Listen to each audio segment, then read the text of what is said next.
Hello বন্ধুরা, আসসালামু আলাইকুম। এই যে দেখতে পাচ্ছেন আমার হাতে কিচেন ওয়েস্ট। আশা করি সবাই ভালো আছেন। আমিও ভালো আছি আলহামদুলিল্লাহ। রত্নার ছাদ বাগানে আপনাদেরকে স্বাগতম। আপনাদের সাথে আজকে শেয়ার করব কিভাবে একটা বেড রেডি করি আমি। আমি ভালো মানের একটা প্লাস্টিকের বস্তা নিয়ে দুই পাশে দুইটা গিট দিয়ে বস্তাটাকে উল্টিয়ে নিই। নিয়ে তারপরে এটার ভিতরে আমার ছাদের যত ময়লা আছে, খড় আছে, শুকনো খড়, পাতালতা যা আছে সব কিছু এই দুই বস্তার ভিতরে ভরে দিব। ভরে দেওয়ার পর বন্ধুরা ওই যে কিচেন ওয়েস্ট দিব, তারপরে মাটি দিব, তারপরে আমি চারাগুলি রোপণ করি।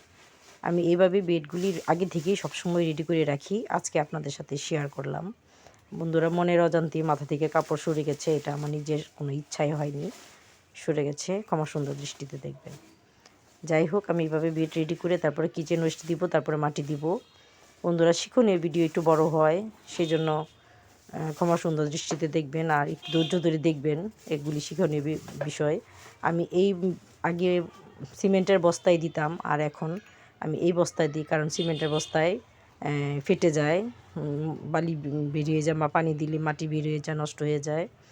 বন্ধুরা, এটার মধ্যে আমি হলুদ, আদা এগুলি লাগাই। আমি 8-10টা বস্তার ভিতরে এই যে মাটি দিলাম, মাটি দিয়ে আমি এটা রেডি করে ফেলবো। যাই হোক বন্ধুরা, এখন আমার খেয়াল হলো যে আমি মাথায় কাপড় দিয়ে দেখতে পেরেছেন হয়তো। বন্ধুরা, আমার ভিডিওগুলি যদি ভালো লেগে থাকে লাইক কমেন্ট শেয়ার করে আমার পাশে থাকবেন, সাবস্ক্রাইব করে দিবেন।